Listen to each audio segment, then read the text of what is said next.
Buenos días a todos. Soy Natalia Mármol, cofundadora de Nevia Health, empresa dedicada a los trastornos del neurodesarrollo, en especial el autismo.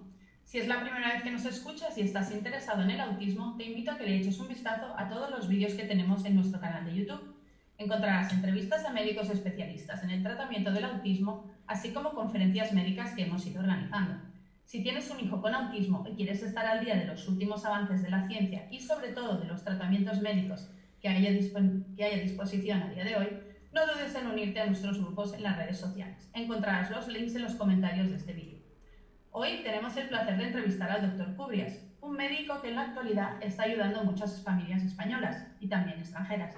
Para aquellos que no conozcan al Dr. Cubrias, él es doctor en Ciencias Médicas por la Universidad de Las Villas en Cuba, médico cirujano por la Universidad de Chile, licenciado en Medicina por el MEC, formado en Bioquímica Clínica en el Instituto Metabólico de España, formado por el profesor, esto es difícil, Efraín Olswer en Medicina Ortomolecular, especialista en Medicina Antienvejecimiento por la Universidad de Sevilla, cofundador de la Sociedad Española de Nutrición y Medicina Ortomolecular, docente en varias diplomaturas universitarias en España, conferencista nacional e internacional en los últimos 14 años. Ha escrito varios artículos para libros en materia de metabolismo energético. En los últimos 23 años ha acumulado experiencia hospitalaria y extrahospitalaria con más de 20.000 pacientes vistos en el ámbito de la práctica clínica y ortomolecular. En la actualidad es el presidente de la Sociedad Española de Nutrición y Medicina Ortomolecular. También es el director médico de la clínica Celmedic en Tenerife y además es el director médico de la Unidad de Medicina Antienvejecimiento y Medicina Integrativa en el Hospital Virgen de la Paloma en Madrid. Bienvenido, doctor Cubrias. Oye, con esa presentación, la verdad es que lo único que uno se da cuenta es que las canas que tiene no son por gusto, que ha pasado tiempo. La verdad es que, bueno, un agrado estar con ustedes y después de haberme enterado el perfil y los objetivos que tienen dentro de la plataforma que ustedes llevan, me parece un trabajo extremadamente interesante. Y les voy a decir de antemano que si no hubiese sido por ustedes, médicos como yo, no sabrían nada de este contexto.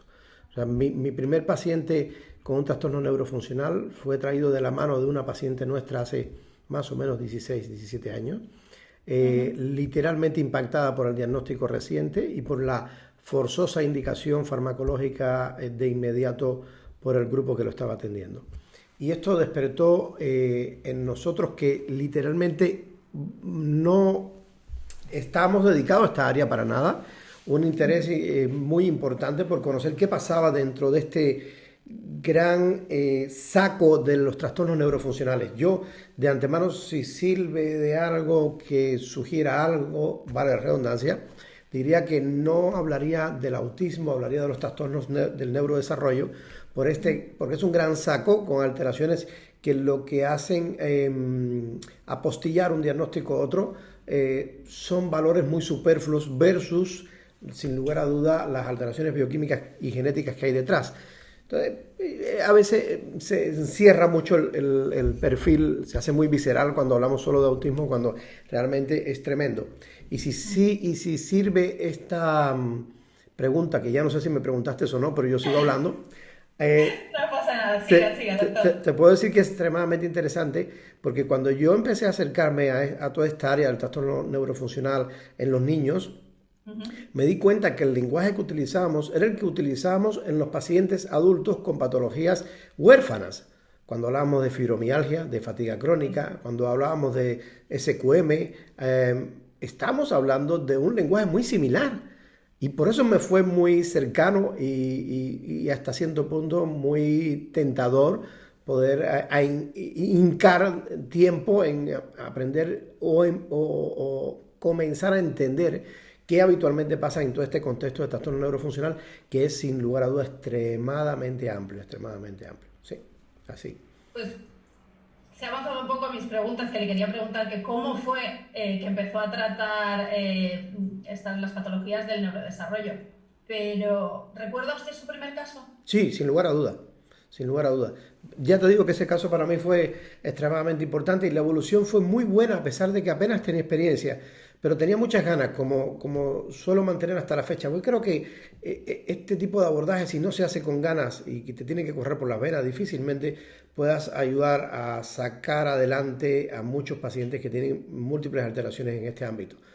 Me acuerdo perfectamente y vuelvo y repito, fue una cosa muy curiosa porque yo estaba pendiente a irme de vacaciones, cosa que no había logrado en años, y mi señora evidentemente estaba muy contenta, y mis hijos también, y este paciente nos visitó una semana, 10 días antes de irnos de vacaciones, y literalmente apenas había información accesible en España en aquel entonces, y me compré un libro en Estados Unidos, que el envío del libro me costaba 3 veces lo que me costó el libro.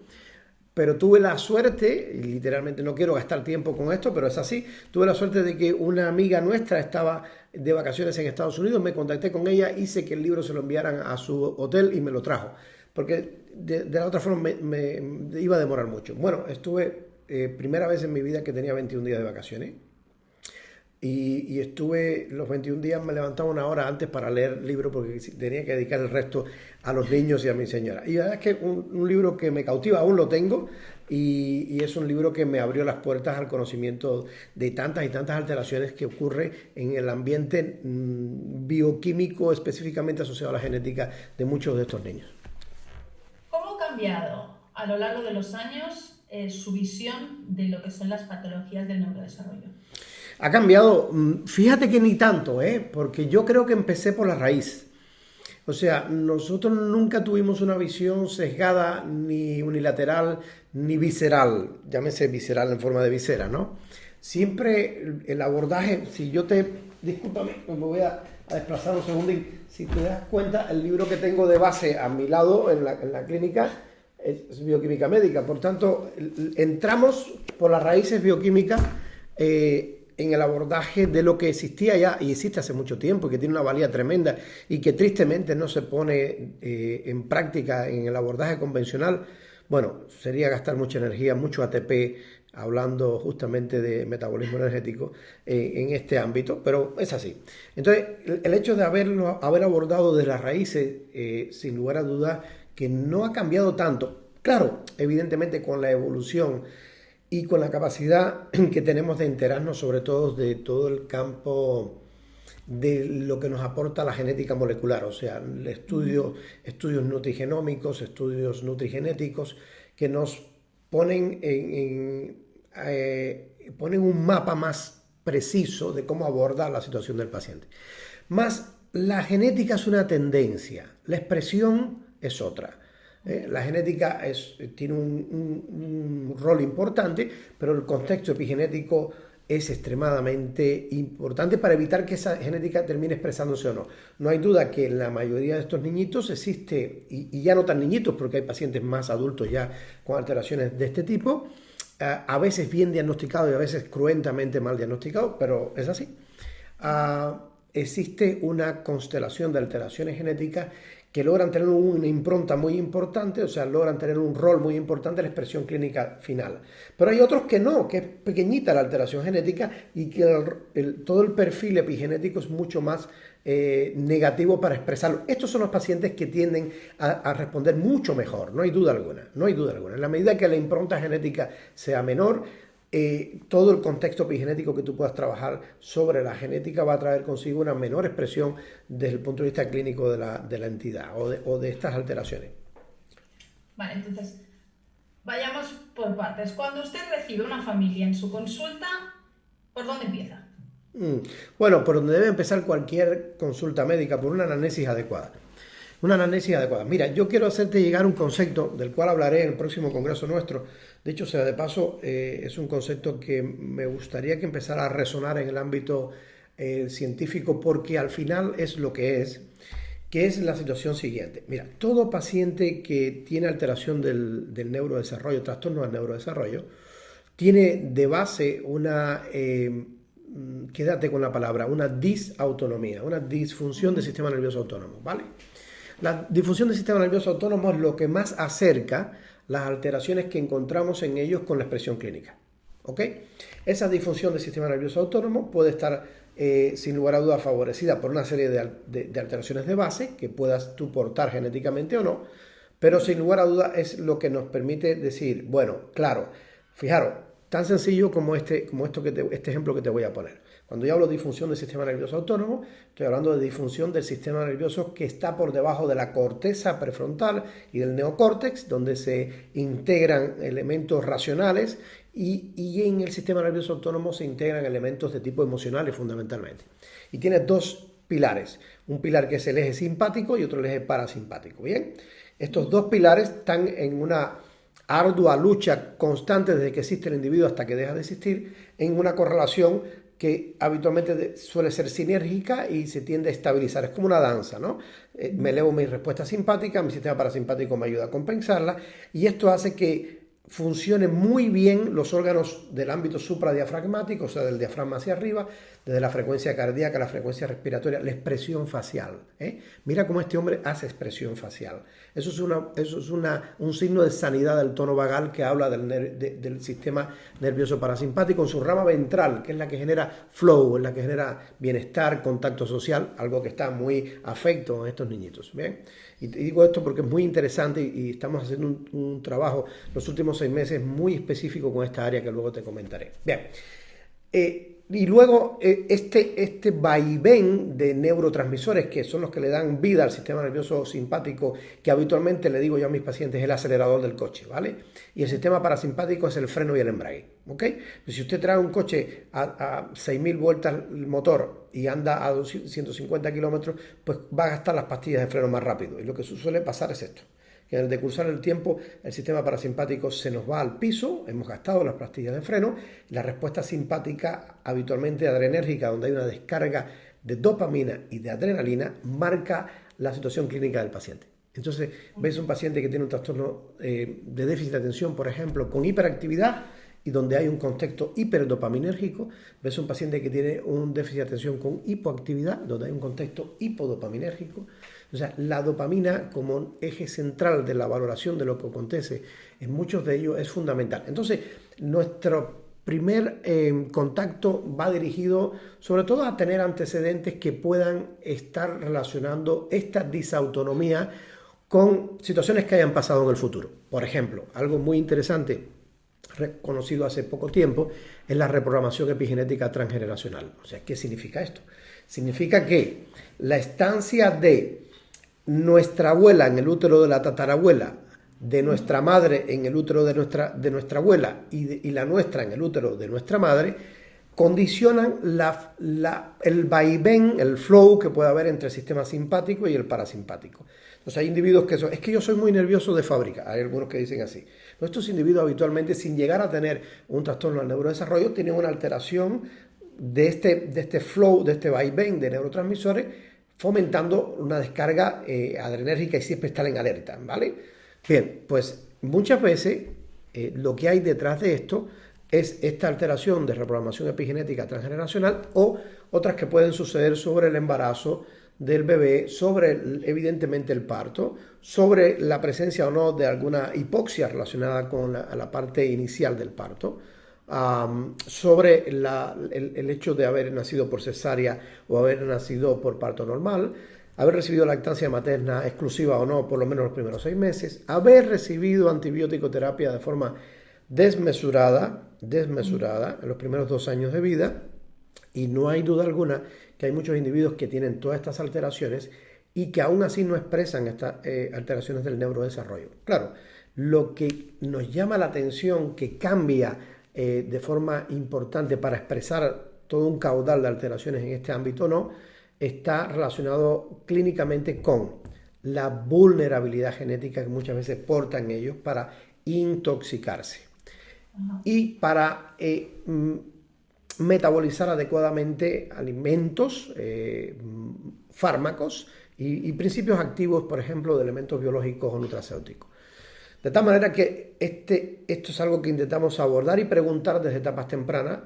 No hay duda que seguro que tendrás experiencia con muchos padres, que a nosotros, una doctora que estuvo haciendo una rotación con nosotros hace muy poco tiempo, le mostrábamos y quedaba perpleja, porque muchos padres decían, mire doctor, es que yo recuerdo que cuando a los 18 meses le pusimos la vacuna al niño, en 24 horas empezó la sintomatología, empezó la desconexión social, empezó a disminuir el lenguaje hasta la fecha. Entonces, una doctora que viene de un ámbito netamente convencional, esto le impacta cuando ve que se repite en más de un paciente. Y bueno, evidentemente esto está reconocido por esta vulnerabilidad que tenéis muchos pacientitos en este perfil con riesgo de intoxicarse, y evidentemente sabemos que estas vacunas a veces, dicho sea de paso, esto es muy difícil de dilucidar porque la información en total no la da nadie, pero a veces hay parece ser un contenido no muy favorable para estos niños que son vulnerables, no hay duda alguna. Favoreciendo, desencadenando, haciendo como un elemento trigger, como un gatillo, como un interruptor, el desencadenar el cuadro clínico. Hasta esa fecha había evolucionado perfectamente y aquí fue un antes y un después. Eso es muy importante tenerlo en cuenta. Pero no todos ocurren asociados a la vacuna, sino ocurren en el contexto de la vida, muchas veces asociados a situaciones de estrés medioambiental. Y estrés medioambiental quiere decir, como dice nuestro querido amigo Nicolás Olea, que muchas veces vale más el código postal que el código genético. O sea, a veces estáis en un ambiente muy sano, porque hoy en día cuesta encontrarlo, y te mudas a un ambiente bastante más tóxico, y esto engendra un riesgo sustancial para expresar el inicio de estos cuadros clínicos. No hay duda que los fenómenos de estrés social también suelen ser detonantes de estos cuadros, cuando hay alteraciones habitualmente de este eje simpático-parasimpático de base y se somete el individuo a una situación de estrés importante. Claro, esto para nosotros es prioritario. De hecho, la mayoría de los diagnósticos ya lo tenemos cuando tenemos estos datos en la entrevista. El asunto es que, como te decía al principio, la variabilidad, la constelación de alteraciones bioquímicas que hay de base puede ser tan amplia que hemos tenido 2 niños hermanos, más de 2 en este caso, con alteraciones muy disímiles entre uno y otro. Por tanto, hay una batería de exámenes que si queréis hacer un abordaje de precisión, tienes que tenerlo, porque si no nos quedamos solo en un concepto empírico y un concepto general. ¿Cuáles serían los test principales, los que le dan más información para poder trazar ese abordaje? Mira, uno de los test fundamentales es el estatus nutricional del niño. El estatus nutricional del niño muchas veces nos dice qué está pasando. Las alteraciones que habitualmente encontramos tienen relación con un estado proinflamatorio per se, una inflamación per se que no tenga con quién combatir, llamémoslo así. Es una inflamación que nos hace daño, y nos hace daño a través de un mecanismo que le llamamos estrés oxidativo. Es un mecanismo que aumenta, explota la producción de radicales libres en un individuo normal y corriente por encima de la capacidad que tiene el sistema propio de nuestras células para atenuar esa explosión. Nosotros tenemos que producir radicales libres cada momento en nuestra vida, porque es un mecanismo reflejo para poder defendernos de células que mutan y que antes de producirse un proceso cancerígeno terminan falleciendo gracias a nuestro sistema inflamatorio, que las oxida, las deteriora y las elimina. Pero cuando este sistema inflamatorio es muy exacerbado, está muy exacerbado, y nuestro sistema antioxidación está muy afecto, condición muy frecuente en ellos, yo te diría que no he conocido uno que tenga que no tenga esto, entonces se hace objetivo tener que estudiar patrones de inflamación. Por ejemplo, hay un estudio que se llama ácidos grasos en eritrocitos, que a nosotros nos da mucha información, porque ese estudio nos dice qué grado de disponibilidad hay en las células para estar generando una inflamación suprafisiológica. Y luego hay estudios que nos miden los niveles de radicales libres. Yo soy bastante menos usuario de este tipo de estudios, porque los radicales libres oscilan muchísimo, depende en gran medida de muchos factores, pero la asociación con estudios bioquímicos serios, nosotros hacemos un estudio en muchos pacientes que se llama perfil de oxidación, reducción y función mitocondrial. Este estudio solo se hace en la Universidad de Granada a través del profesor Darío Acuña, y es un estudio que... Déjame que le interrumpa un momento. Sí. El tema mitocondrial, porque de eso siempre es una pregunta muy recurrente. ¿Qué tipo de estudios tenemos ahora mismo disponibles para la función mitocondrial. ¿Se podría explicar un poquito más de ese Claro, estudio? sin lugar a dudas. Bueno, es que al final de cuentas este contexto inflamatorio y prooxidativo tiene un nexo inexorable con la función mitocondrial. Entonces vemos una disfunción mitocondrial de base en muchos de ellos y el estudio que hago alusión lo solicitamos a través del laboratorio Echevarne, que es el vínculo con la Universidad de Granada, con el laboratorio del profesor Darío Acuña, y es un estudio que se llama Perfil de oxidorreducción y función mitocondrial. Como una cosa curiosa, el propio laboratorio Echevarne muestra información de este estudio como un perfil, como un estudio de anti-aging. Hombre, la función mitocondrial se deteriora en el envejecimiento, no hay duda alguna, y favorece que envejezcamos de forma más acelerada y con más patología. Pero estas cosas que yo digo que muchas veces me provocan risa porque no hay nada que se acerque más a lo que sucede bioquímicamente en niños con trastornos neurofuncionales que lo que sucede en la bioquímica que está anexada al envejecimiento acelerado y patológico. Interesante. Anyway. No, es muy interesante. El Alzheimer, por ejemplo, entonces, es una patología de gente mayor que se parece mucho al autismo. Claro, de hecho, nosotros tenemos unas imágenes de la producción de pentosidinas en niños con autismo y en pacientes con Alzheimer. Y es impresionante porque es muy similar. O sea, las pentosidinas son moléculas de entrecruzamiento proteico, que se cruza un azúcar con un aminoácido e interfiere la conexión interneuronal. Esto es muy interesante porque esto nos deja en la luna de Valencia, nunca mejor dicho, nos deja con dificultad de conexión. Entonces es muy importante. Anyway, en cualquier caso no es más que un elemento que está diciéndonos qué grado de oxidación hay a nivel neuronal sobre todo. Este estudio es fundamental. Para mí es el estudio más interesante que existe ahora mismo en ese ámbito. El estudio de oxidorreducción y función mitocondrial que el laboratorio Echevarne vehiculiza a través del profesor Darío Acuña de la Universidad de Granada. Yo menciono estos laboratorios, cero conflicto de intereses, válgame Dios, porque el objetivo es que la gente se entere de estudios que sean serios, que sean reproducibles, que sean objetivos. Y nosotros, por ejemplo, son estudios que nos permiten saber cuál es el estatus real y a dónde vamos. Ahora, no empezamos muchas veces por ahí. Primero porque intentamos hacer una labor de cuidado de la economía del paciente, que no siempre es lo más adecuado, dicho sea de paso. Como decía un gran profesor mío, la medicina se practica con criterios médicos y la economía con criterios económicos. Porque lo que es muy frecuente en ellos es que haya intoxicación por metales pesados. Entonces uno de los estudios que siempre pedimos es la determinación de metales pesados, sobre todo en cabello, para no ser traumático. Es un estudio que está aceptado por academias norteamericanas de los años 90 y pico, con una capacidad de representación importante de lo que ocurre en el interior celular. Y estos estudios, si tenéis un estudio donde hayan metales pesados, no he encontrado ninguno, en tal vez los últimos 16 años, que no tenga intoxicación por metales pesados y que tenga alteraciones de este tipo. Por tanto, si yo tengo... ¿Le puedo interrumpir un momento en Claro. este tema de los metales? Siempre hay un debate a la hora de interpretar el tema del test de metales pesados. Entonces, siempre está en que qué es exactamente lo que nos está diciendo cuando vemos en un test de metales pesados que tenemos pues, las barras, por ejemplo, del mercurio elevadas, que lo hemos excretado, que está presente en el cuerpo, que es siempre un poco la polémica de cómo lo interpretamos. Mira, hay una situación muy objetiva con respecto a esto y es muy importante y desgraciadamente esto muchas veces no está claro ni en los propios profesionales sanitarios. La conexión conceptual entre la determinación de metales pesados en el cabello tiene que ver no con lo que el organismo es capaz de excretar, tiene que ver con lo que el organismo es capaz de poseer, sobre todo a nivel de la membrana celular, y que en dependencia de tu estatus de glutatión, específicamente, serás capaz de expoliar.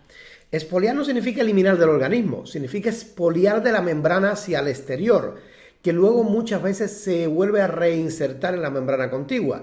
Por tanto, nunca significa lo que estamos viendo en metales pesados, determinación de metales pesados en mineralograma de cabello, nunca significa que es la velocidad con que tú estás eliminando los organismos. No, significa la velocidad, la cantidad que tienes en membrana y la velocidad y la disposición de glutatión para expoliarlo al exterior. No sé si me sigues, porque es un tema conceptualmente que yo, bueno, por eso tengo una pizarra, no sé si lo logras ver, pero en el fondo tú tienes una célula así, ¿vale?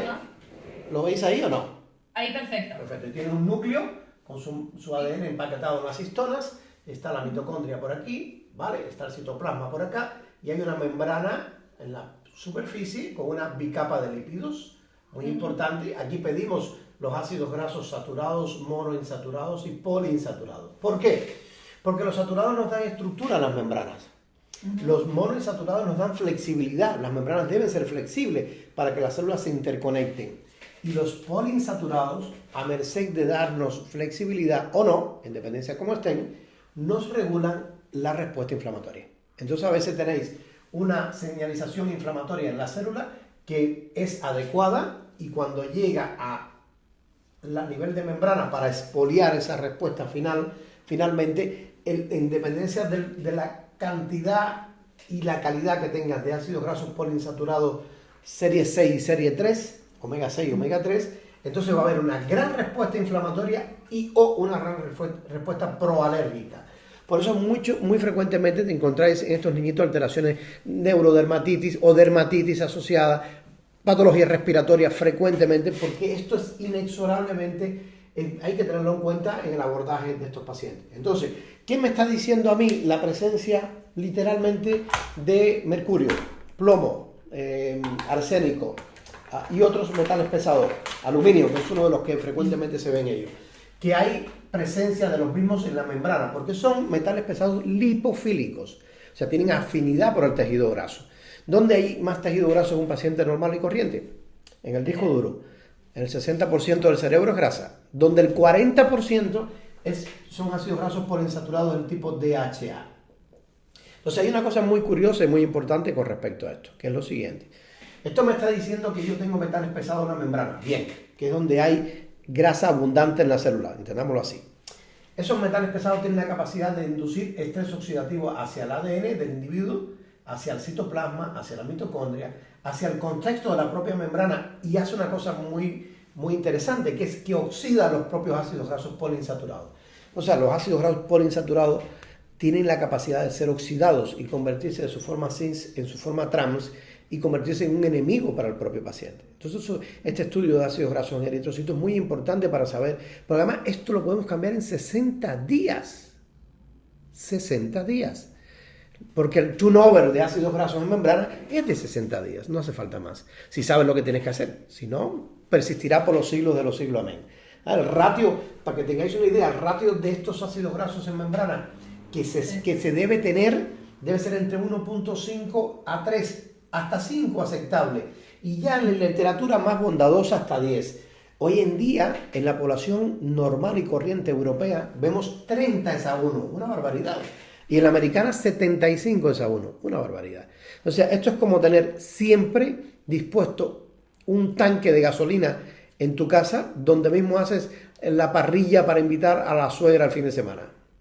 Entonces, puede explotar con suegra o sin suegra el tanque de gasolina. Siempre que lo tenga cerca es peligroso. Anyway, entonces, nunca, los metales pesados siempre van en ese entorno. No hay duda alguna que tienen peculiaridades. Por ejemplo, el plomo inhabilita el sistema antioxidante endógeno. Es impresionante, te lo depaupera de hoy para mañana. El aluminio es extremadamente neurotóxico. Produce un aumento del varilmandélico y el homovalínico, que son derivados de la dopamina cuando están en valores muy altos, y se van derivando y son neurotóxicos que incrementan la neuroactividad y la neuroinflamación. El mercurio está asociado a una tendencia a retractar las neuronas entre una y otra, o sea, el espacio intersináptico los va retractando por inflamación de la glía y expone el nervio porque se degrada la vaina de mielina. Nada de esto sucede en un día, ni en 2, ni en 3, ni en 4, ni en 6 meses, ni en un año. Esto es un tema que acompaña al resto de las alteraciones. Una golondrina no hace verano. ¿Vale? Ya que estamos hablando del tema de los metales pesados, vamos a ahondar un poquito en este tema, que es un tema muy, bueno, que como usted dice, yo diría que casi ninguno de los niños afectados de patologías del neurodesarrollo que no tengan. Entonces, ¿Cómo aborda usted el tratamiento de la intoxicación o la no capacidad de detoxificación que tienen estos niños? Es una pregunta interesante. Nosotros, a todos los pacientes que tienen metales pesados, una de las cosas que hacemos paralelamente es estudiarles su espectro genético de toxificación. Pues claro, si yo te hago una quelación oral espectacular, pongamos el caso, y pasan 2 años y no hemos trabajado sobre las vías de toxificación, cualquier exposición, por leve que sea, va a favorecer que nuevamente te intoxiques. De antemano, no por gusto, estos niños tienen metales pesados. Tienen metales pesados, las primeras causales habitualmente son las madres, no porque quieran, sino porque la única vía fisiológica por la cual se excreta esos metales pesados, literalmente un individuo normal y corriente, es a través de la gestación. Por tanto, los hombres no podemos, como mismo no somos capaces de aportar el ADN mitocondrial, no somos capaces de intoxicar al bebé, pero ustedes, por una ley biológica, puede acontecer. Y luego por la vulnerabilidad o la capacidad de toxificación. Por tanto, si sabes que tienes metales pesados el niño, o sea, tú podéis empezar un tratamiento de quelación oral, que podemos utilizar, una de las herramientas que más utilizamos es el DMSA, porque objetivamente suele ser bastante más activo. A mí, yo estoy adaptado a quelar pacientes endovenosos, por tanto, todos los pacientes adultos que tenemos que tienen enfermedades, patologías cardiovasculares, neurodegenerativas, oncológicas, que le retiramos metales pesados, lo utilizamos con herramientas potentes por vía endovenosa. No lo podría hacer, a pesar de que tengo amigos, el doctor Javier Covarrubias, Hernández Covarrubias, que en México tiene un protocolo allí de los aborda por vía endovenosa con un amigo anestesista. Hemos estado varias veces juntos y me lo ha mostrado. No tengo alma para pinchar a un niño cada semana para esto. Entonces lo utilizamos por la vía oral. La vía oral suele ser mucho más lenta, no hay duda alguna. Es más lenta, pero es resolutiva, es funcional. Pero claro, ¿cómo estructurar el tratamiento específicamente? Ojalá con el hecho de tener los datos específicos de cómo detoxifica fase 1 y fase 2. Pero no funcionales, sino genéticos. O sea, ¿qué pasa con las 6 enzimas de fase 1? ¿Qué pasa con las 8 enzimas de fase 2? Categóricamente más importante. Lo que habitualmente encontramos es que hay una fase 1 medianamente estándar o rápida, y hay una fase 2 fundamentalmente lenta, donde es las 8, la glutatión, la N-acetiltransferasa, la UGTA1 y la catecolometiltransferasa se ven afectadas. Claro que curiosamente, fijaros qué interesante, la afectación de la catecolometiltransferasa y otra enzima llamada monoaminoxidasa ponen en tela de juicio la cantidad funcional que va a haber de dopamina en estos niños. Entonces es sumamente importante porque la dopamina, en dependencia de donde esté, va a haber manifestaciones diferentes. Cuando tienes estereotipia y tienes aleteo, tienes unos picos dopaminérgicos tremendos, ¿vale? Pues esos picos dopaminérgicos habitualmente están favorecidos disautonómicamente por una inhibición en la actividad genética de la CON y la MAO. Muchas veces la CON, muchas veces la MAO, a veces son las dos. Podemos decir, bueno, pues hicimos los exámenes a nuestro niño y la CON y la MAO salieron bien. Estupendo, excelente. ¿Qué otros factores pueden favorecer que la CON y la MAO reduzca su actividad? No sé si me hago entender. O sea, la CON y la MAO son drenadores de la dopa, ¿no? Fisiológicamente, por un catabolismo fisiológico, ¿no? Entonces, ¿qué herramientas hacen que la CON y la MAO, si genéticamente están normales? No recuerdo haber tenido ningún paciente con trastorno de neurodesarrollo que las dos estén normales. Pero bueno, pongámonos en el caso. Que sí, que están normales. Pues, ¿qué habitualmente puede favorecer que se reduzca la actividad de las mismas? La inflamación. Entonces, ya sabemos que muchos de ellos tienen un contexto inflamatorio importante, mediado por esto que te acabo de comentar aquí detrás, entre otros factores. Entonces, si controlamos la inflamación, la CON y la MAO mejoran su actividad. Vuelven al ámbito fisiológico. ¿Qué otro elemento? Las intoxicaciones. Donde hay formaldehído, no hay duda alguna, el medio ambiente juega un rol importante. La intoxicación por formaldehído genera un shutdown, genera una disminución de la actividad de la CON y la MAO, y esto trae consigo que se amontone dopamina, vamos a llamarlo así. Cuando la dopamina se amontona, busca camino, se convierte en vanilmandélico y homovalínico, que son neurotóxicos, se convierte en adenocromo, que es un neurotóxico. Entonces, finalmente es la pescadilla que se muerde la cola.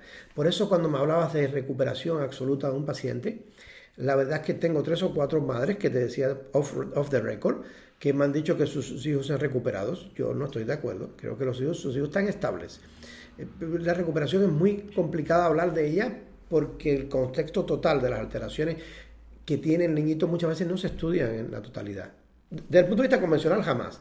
pero desde el punto de vista no convencional no siempre se estudia en la totalidad. Por tanto, habría que valorar el estatus oxidativo, el estatus inflamatorio, el estatus tóxico, la carga tóxica, la capacidad de toxificación y sin lugar a duda un pantallazo literalmente de nosotros llamamos brain status, del estatus de sus neurotransmisores, porque es fundamental para entender lo que está pasando ahora y cómo podemos abolir o limitar esa sintomatología que genera una disfunción familiar, no solamente una entidad para el niño, sino una entidad para la familia. A nivel de los le quería preguntar una cosa, siguiendo, pero no quiero perder el hilo ahora de los neurotransmisores. Luego vuelvo a lo que le quería preguntar. El tema de los neurotransmisores. Muchas veces la gente se plantea si un análisis de los neurotransmisores realmente nos da una imagen, digamos así, certera de lo que está pasando. O sea, ¿podemos hacer un análisis a través de orina 24 horas, metabolitos y saber qué está pasando con nuestros neurotransmisores? ¿O no podemos saber lo que está en el cerebro? Absolutamente. La información sobre los neurotransmisores es reconocida a nivel internacional de gran valía obtener el comportamiento de los mismos en orina de 24 horas. No aislado. Hay muchos sitios incluso que te miden serotonina en una orina de la mañana. No tiene sentido, porque todo depende de muchos factores. Hay que ver lo que sucede en un contexto total, en un contexto de 24 horas, que es más representativo de la situación clínica del paciente. No hay duda alguna que es una herramienta espectacular. Yo no te digo que medir aminoácidos pro neurotransmisores, porque eso depende mucho. Aminoácidos en 24 horas, ¿qué sentido tiene? Siempre lo he preguntado. Y muchos individuos lo estudian. Es que no tiene sentido, porque es que eso depende en gran medida de lo que hayas comido, de si te has movido o no, depende si has dormido adecuadamente o no. Entonces eso varía mucho, pero los neurotransmisores suelen tener un comportamiento muy representativo si tú lo mides en orina de 24 horas. Y ahí entra un juego muy interesante. Por ahí tenía una imagen que usé ayer en una ponencia que estaba haciendo sobre esto, muy interesante, de un paciente nuestro, justamente, donde se ven niveles elevadísimos de dopamina, vanilmandélico, movalínico muy elevado, y noradrenalina elevado, pero adrenalina aún más elevado.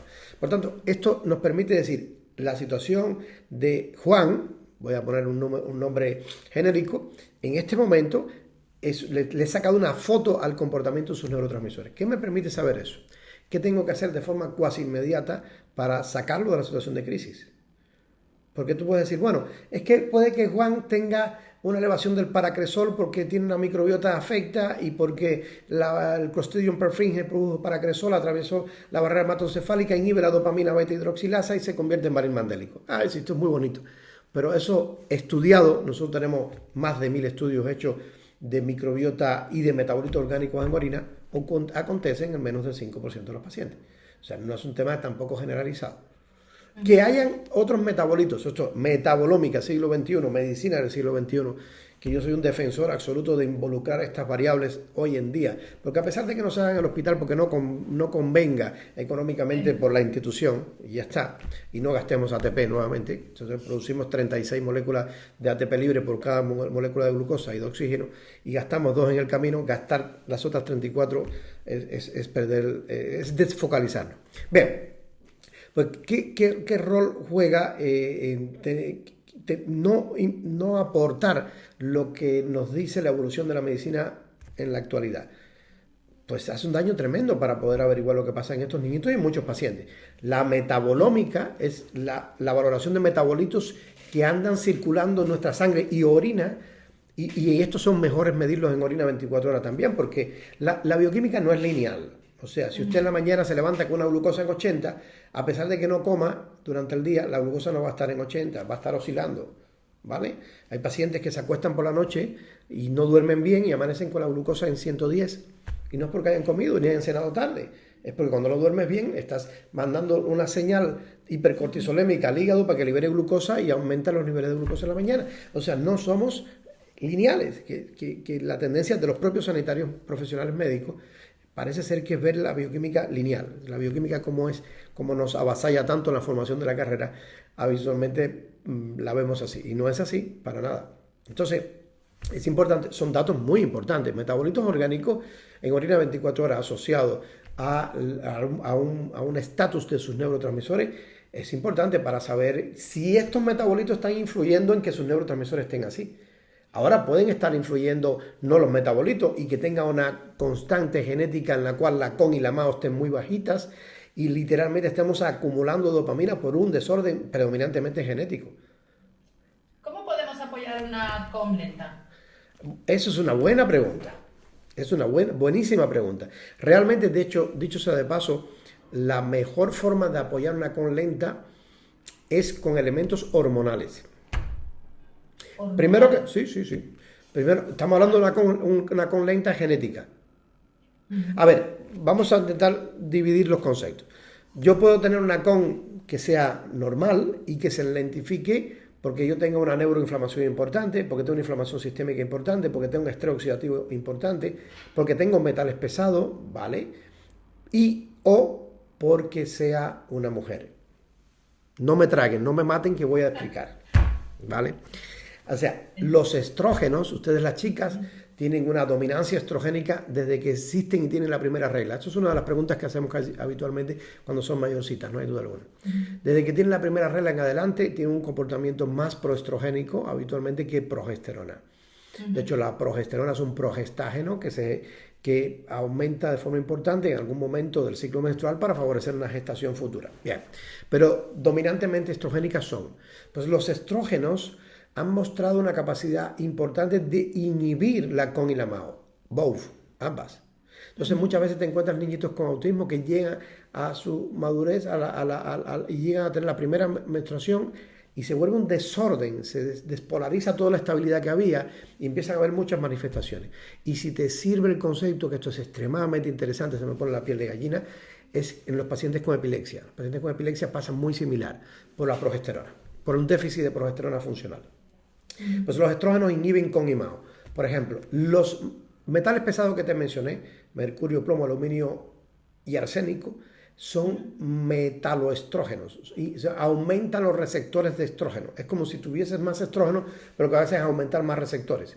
Y tienen una función inhibiendo CON y MAO también. Fijaros qué importante. Y si inhibes CON y MAO, el comportamiento del niño se afecta, no hay duda alguna.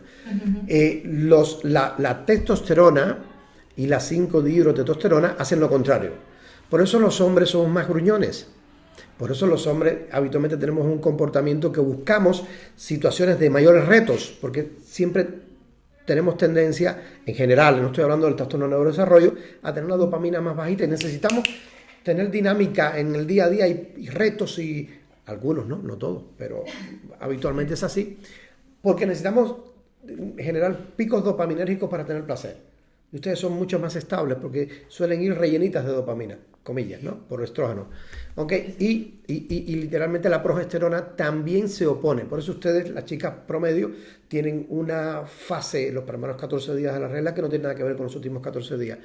Cambian muchísimos factores inducidos por estos temas hormonales que tienen la capacidad de inhibir estas dos enzimas, entre otras, que modulan la disponibilidad de neurotransmisores a nivel central.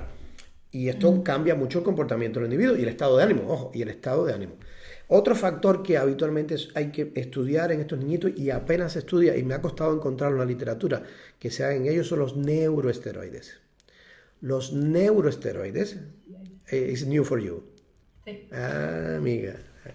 Los neuroesteroides son neuromoduladores endógenos que se producen en el sistema nervioso central a expensas de una molécula maravillosa llamada colesterol que la tenemos vilipendiada. Anyway, el colesterol actúa como sustrato para dos neuroesteroides que son muy importantes. Uno se llama pregnenolona y otro se llama dehidroepiandrosterona. La pregnenolona, que tengo una imagen que es muy bonita, te puedo compartir la imagen si quieres, la ves, porque si esta imagen la ves vas a entenderme mucho mejor. Te lo puedo compartir un segundo nada más. A ver, yo te lo comparto, no te preocupes. Si me dejas compartirlo, te lo comparto. Sí, eso es lo que... Eso es lo que estás intentando. Me tendrías que hacer, creo que, ¿cómo se llama? A ver si la tengo aquí. Anyway, es que vale la pena que la veáis porque si no, nunca es igual. Deja ver si puedo, espera. El anfitrión inhabilitó la función. No, me hace inhabilitado. No puedo. A ver. Me tendrías que hacer anfitrión. Ya está. A ver, vamos a ver. Vale la pena que la veáis. Mira qué interesante. Mira esa imagen, qué chula, esto es una maravilla. Mira, fijaros, esto es un astrocito, una neurona. Fíjate cómo el colesterol actúa como materia prima para que se produzca esta pregnenolona maravillosa, a nivel mitocondrial en la neurona, ¿ok? Por tanto, si yo tengo disfunción mitocondrial de base, empezamos a entender, entonces tengo dificultad para producir neuroesteroides. ¡Ojo! Se empieza a entender, muy sencillo. Pero bueno, en el mejor de los casos, mi función mitocondrial es adecuada o aceptable y produce pregnenolona a partir del colesterol. Pues a través de una enzima que se llama 3-beta hidroxiesteroide deshidrogenasa, forget the name, se convierte en progesterona, endógenamente en el cerebro, ¿ok? Y esa progesterona a través de otras dos enzimas, una llamada 5-alfa reductasa y otra 3-alfa hidroxiesteroide deshidrogenasa, se convierte en alopregnenolona. Fijaros lo que hace la alopregnenolona. Viene aquí y aumenta en la neurona contigua, el receptor GABAérgico. ¿Qué es el receptor GABAérgico? El que hace que los niveles de GABA que hay en el sistema nervioso central generen calma, sosiego, estabilidad, equilibrio, relajación muscular, sedación. Todo lo contrario que ocurre al 99% de los niñitos con trastornos neurofuncionales. Por otro lado, la pregnenolona, vía 17-hidroxiliasa, se convierte en dehidroepiandrosterona. Esta se sulfata y se convierte en testosterona, estradiol, y estradiol genera neuroprotección modulando los receptores NMDR en el sistema nervioso central que excitan. Entonces, freno la excitación y produzco un estado de sedación cuando yo tengo neuroesteroides. Cuando yo tengo habitualmente la capacidad que tengo de modular la situación clínica del nene es muchísimo mejor. Claro, pero el problema que tenemos es que todo esto suele estar afectado, porque en el caso de los estrógenos, hoy por hoy en las niñas estamos viendo más un 4H súper elevado y eso está causando que tengamos ciertas tendencias procancerígenas muy elevadas en niñas súper pequeñitas. No, pero no confundáis, son dos conceptos totalmente diferentes. Estás hablando de metilación. Como tú metilas finalmente los estrógenos, eso depende de la CON también, por si fuera poco. Sí. La CON modula como tú metilas los estrógenos. Más, si tú pones a ver el porcentaje de pacientes que hay con alteraciones de la 2-hidroxi versus 16-hidroxiestrógenos en orina, que son pequeños o que son jóvenes y que desarrollan procesos tumorales, son muy ínfimamente bajos en correspondencia con los que tienen esta alteración y ya no son tan pequeños. Claro, ¿qué favorece en ello esta situación? Las alteraciones de la metilación, que es una de las situaciones que medimos en el estudio de toxificación de fase 1 y fase 2, que te decía anteriormente. Anyway, eso es una cosa que a mí me resultó curiosa. Yo hace poco le hice un estudio del metabolismo de los estrógenos a mi hija.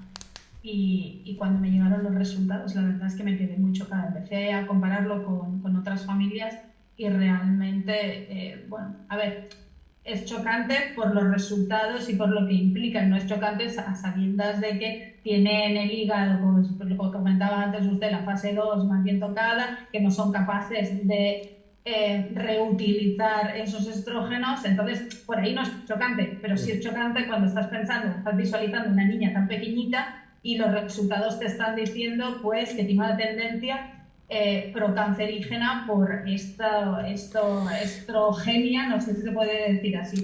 Entonces, bueno, es un tema que no se le da la importancia que tiene, tanto en autismo como en general. O sea, las mujeres hoy en día deberíamos tener presentes que como metabolizamos nuestros estrógenos va a hacer mucho en nuestra salud. Y creo que es un tema que yo ahora particularmente estoy haciendo mucho hincapié con las mamás, ¿vale? De cuidémonos, porque si no nos cuidamos nosotras, no podremos cuidar a nuestros hijos. Así que nada, es un tema que para mí es vital. Absolutamente.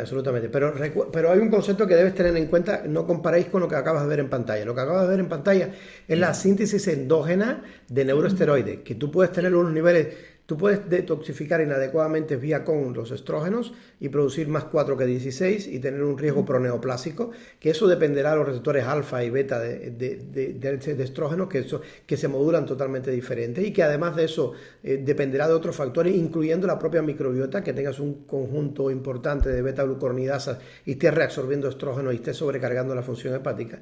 Pero yo te diría, no que no te quite el sueño, eso se puede arreglar, eso se puede compensar, no hay duda alguna, y sobre todo si se ve en etapas tempranas. También es muy importante que esto lo haga, como bien tú dices, todas las mujeres debían tener en algún momento de la vida un conocimiento sobre esto. Y yo sugiero que sea, si no puede ser antes, porque antes hay muchas cosas que hacer, pero a partir de los 40 años vale la pena echarle una mirada a qué pasa en este ámbito. Es importante, no hay duda alguna. Sí, Si puedes hacerlo antes, también no pasa nada, ¿eh? Volviendo un poco al sistema nervioso, que es un tema muy interesante lo que comentaba antes. Ha dicho una palabra, hemos hablado del adrenocromo, bueno, lo ha mencionado usted antes. Es un tema que últimamente, le hice una entrevista hace poco al doctor Bodmer, no sé si lo conoce usted, pero bueno, él ha desarrollado ahora una teoría sobre el adrenocromo y cómo afecta el adrenocromo a estos niños con autismo. Entonces, ¿cómo podría elaborar un poquito más el tema de, o sea, estábamos hablando de regularización del sistema nervioso y después ha hecho todos unos pasos hasta llegar a la producción de adrenocromo. ¿Puede hacer un rewind y volver a contar eso y un poco decir cómo lo modula, cómo podemos modular ese sistema nervioso central para que esté equilibrado, lo que decía antes, que no podemos ni estar muy para arriba ni muy para abajo? Bueno, mira, voy a compartirte otra imagen y yo creo que una imagen habla más que 1000 palabras, como dice el dicho. Fijaros, este es un brain status de un niñito nuestro que vivimos hace muy poco tiempo, un mes, una cosa así, ¿vale? Fíjate que los precursores de dopamina está bien la fenilalanina, la tirosina está un poquito alta y los niveles de dopa están elevadísimos, ¿cierto? Los niveles de noradrenalina están muy altos y adrenalina también. Los niveles de guanil mandélico y vanil mandélico están altísimos y este paciente te puedo asegurar, apostillar, de que tiene un nivel de adenocromo alto. Porque cada vez que haya una dopamina a estos niveles y que los metabolitos finales se mantengan altos, la conversión a adenocromo es obligatoria. El adenocromo actúa como un elemento neurotóxico que lo que hace es perpetuar esta respuesta. Entonces perdón la expresión, es una putada en buen castellano, porque hace que el sistema nervioso autónomo esté en alerta constante, porque tengo que resolver este problema, que además, dicho sea de paso, no puede resolver porque él tiene autonomía para mantenerse aquí arriba. Y esto es un problema muy serio.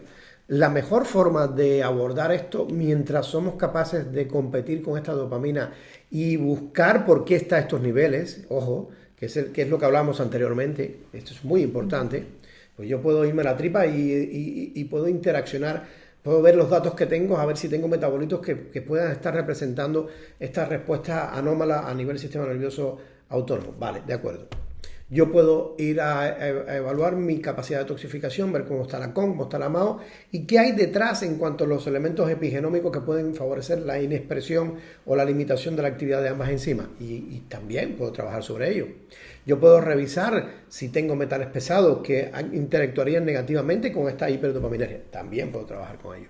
Pero el adenocromo es una respuesta final, es un metabolito final, es un tóxico final. O sea, la mejor forma de intentar controlar el adenocromo, literalmente mientras arreglas el pastel, nunca mejor dicho, es utilizando un antioxidante que atraviese barrera hematoencefálica y que proteja al cerebro de los nenes. Y en eso creo que con creces hay un par de ellos que son los que más interés han suscitado. Uno es el picnogenol. El picnogenol es un antioxidante espectacular, extraído de los montes de Burdock, que atraviesa barrera hematoencefálica y protege el sistema nervioso central del adenocromo, entre otros tóxicos, o sea, del estrés oxidativo que inducen estos tóxicos. Y el otro es la astaxantina, y hay un tercero que a veces se ha usado históricamente en pacientes con trastornos neurofuncionales, que es la coenzima Q10, pero que yo creo que se ha quedado retrasado en términos de datos que puedan acomodar mejor el impacto del adenocromo en el sistema nervioso central. Una cosa positiva, la mayoría de estos niños son pequeñitos y la plasticidad neuronal que tienen es importante, que nos permite que una vez que corrijamos este fenómeno se pueda recuperar como Dios manda. O sea, no hay que perder el sueño, hay que ser objetivo e intentar buscar herramientas que puedan amortiguar no más que por el daño per se que puedan dejar, sino porque perpetúan el cuadro. Es un feedback constante, ¿entiendes? Adenocromo, aumento más dopa, más noradrena, más adrena, más vanilmandénico, más homovalínico, más adenocromo y se mantiene absolutamente activo. Ese es el asunto. Ay, la verdad que da gusto escucharle, ¿eh? Gracias. Tanta información. Es que es mucho lo que hay detrás. Cuando ya te digo que luego está el estatus nutricional que muchas veces encuentras en ello. Cada vez que tengas una situación como esta, que hemos intentado ser reduccionistas para explicarlo, porque esto es muy amplio, es muy frecuente que hay un déficit muy importante de vitamina D en nuestros niñitos, porque la vitamina D se gasta en el proceso inflamatorio fisiológico como un regulador de un señalizador llamado IKK-beta, que regula el NF-kappa-beta. Y hay un déficit de eicosapentaenoico, que es un tipo específico de omega 3, a merced del déficit que puede haber de docoxahexanoico, docoxapentaenoico. Entonces, el estatus nutricional del niño y los niveles de prealbúmina y de albúmina, sin lugar a dudas, los niveles de antioxidantes que dependen habitualmente de la ingesta habitual del nené y o los requerimientos externos. Ayer vimos, anteayer, un paciente con 0,33 de vitamina C tomando 2 gramos al día. 0,33. Y lo mínimo que se requiere son 1,5. 0,33. 2 gramos al día. Certificado. Es una barbaridad. O sea, ¿qué estamos viendo? La vitamina C es la prostituta del medio interno. Cuando la vitamina C se entrega para evitar la oxidación constante que hay en el medio interno y se elimina por la orina oxidada. Entonces, estas cosas hay que tenerlas en cuenta en su totalidad. Vuelvo y repito, yo siempre le digo a mis alumnos, una golondrina no hace verano. Cierto. Tengo algunas preguntitas. ¿Tenemos 5 minutitos más o ya estamos...? Casi que tengo 3, porque ya me están alando las orejas por allí. Pero bueno, venga, a ver. Vamos a intentar hacer la última. Necesitaríamos otra entrevista. Claro, no lo voy a...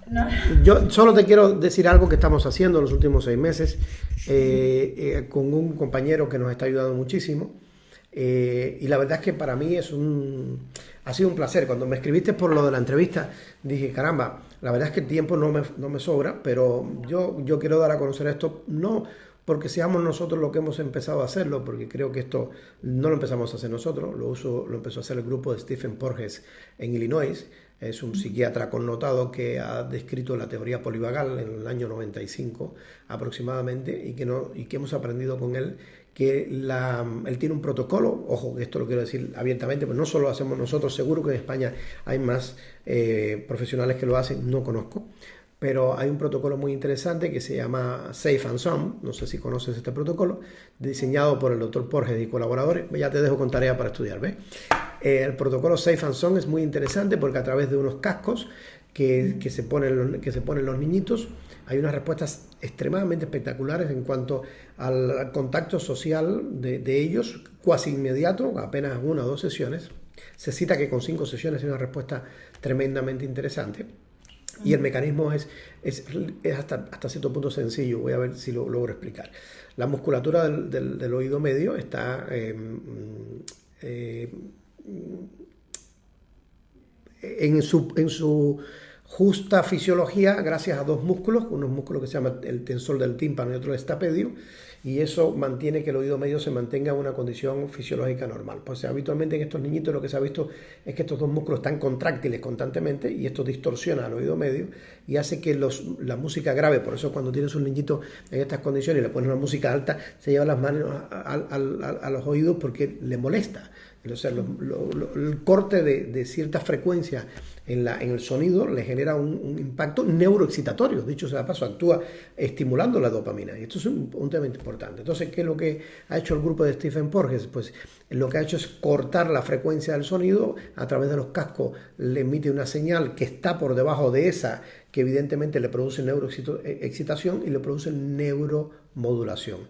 Sensación de calma, sosiego, equilibrio, se suelta la musculatura, eso envía una señal a la rama auricular, de la rama auricular al tronco encefálico, la rama ventral parasimpática del nervio vago, y eso aumenta el tono vagal y hace que la respuesta simpática no ejecute una labor sistémica negativa a nivel del organismo. Interesantísimo, es un tema muy bonito, muy bonito, muy bonito. Lo ideal es hacerlo en conjunto porque tú estás modulando todos los otros factores y este protocolo Safe and Sound junto con el Focus System. Te voy a dar un nombre, el nombre de nuestro compañero Javier Pérez, que es máster en neurociencias y experto en neuromodulación, que podéis tener una entrevista con él para que te explique con más detalle. Pues muy bonito, estamos muy contentos con lo que estamos logrando, estamos muy contentos. Perfecto. Entonces, así para acabar, si una familia quiere ponerse en contacto con usted ahora mismo está pasando visita, entiendo, en su clínica en Tenerife, ¿es cierto? Sí, ¿Tienen sesiones online? Sí, tenemos sesiones online también, sí. Sí, porque nosotros el trabajo del hospital en Madrid lo estamos supliendo por videoconferencias, por videoconsultas por el tema del COVID. Así es. Perfecto. ¿Usted ahora mismo coge pacientes nuevos? El problema es que tengo la agenda llena hasta finales de mayo, entonces ese es el asunto, más complicado. Complicado. Bueno. Pero encantado de poder ayudar. ¿Tiene más médicos en su clínica que puedan seguir el mismo tratamiento? En este momento sí. Vale. Pues nada, ya no le entretengo más. Muchísimas gracias. Ha sido un verdadero placer. Espero que lo podamos repetir porque me han quedado muchas cosas que me gustaría preguntarle. Así que nada, muchísimas gracias y hasta la próxima. Gracias a ustedes y que sirva para que podamos tener luz. Porque hay luz, no hay duda alguna. El problema es que hay que saber poner el foco donde está la oscuridad y desgraciadamente eso no es un tema fácil. Y gracias a ustedes, a los padres, hemos podido nosotros, algunos médicos, aprender muchísimo de esto. Si no fuera por ustedes, nosotros no estaríamos aquí, literalmente hablando. Así que muchas gracias. Gracias, doctor. Hasta luego. Hasta la próxima. Chao. Muchísimas gracias. Chao.